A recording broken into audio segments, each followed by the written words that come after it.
What facts po? The Sa one being report? shown? Ano ang nakalagay dito? Nakalagay sa paragraph 3 that the amount with reference to medicine and food aid. Please look at your notes and tell us the significance of these findings.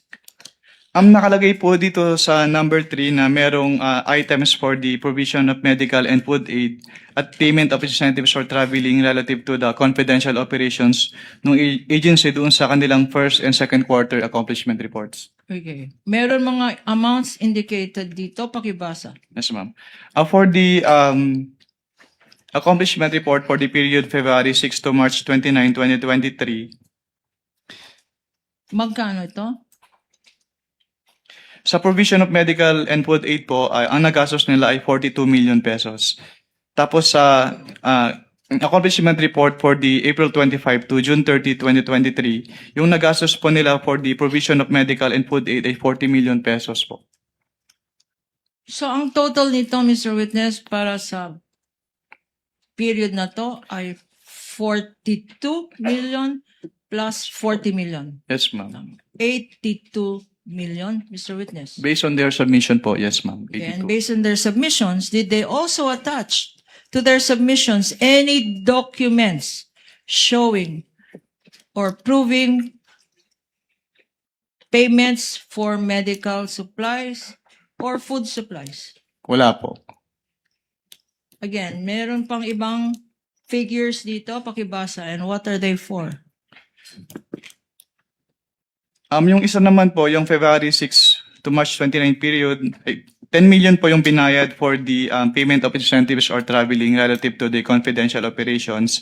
At for the period naman po na April 25 to June 30, 2023, may binayad po na another 10 million for the payment of incentives or traveling relative to the confidential operations. Okay. So, sa binasa mo, ang total nito ay 20 million. Yes, ma'am.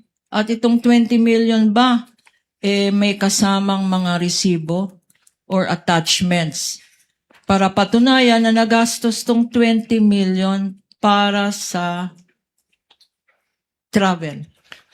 Based on their submissions po, wala pong inattach si OBP.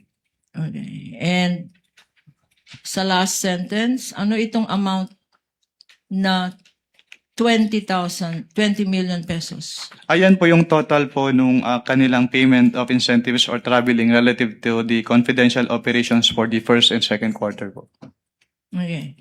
Ngayon, meron kang conclusion sa last paragraph. Can you read it?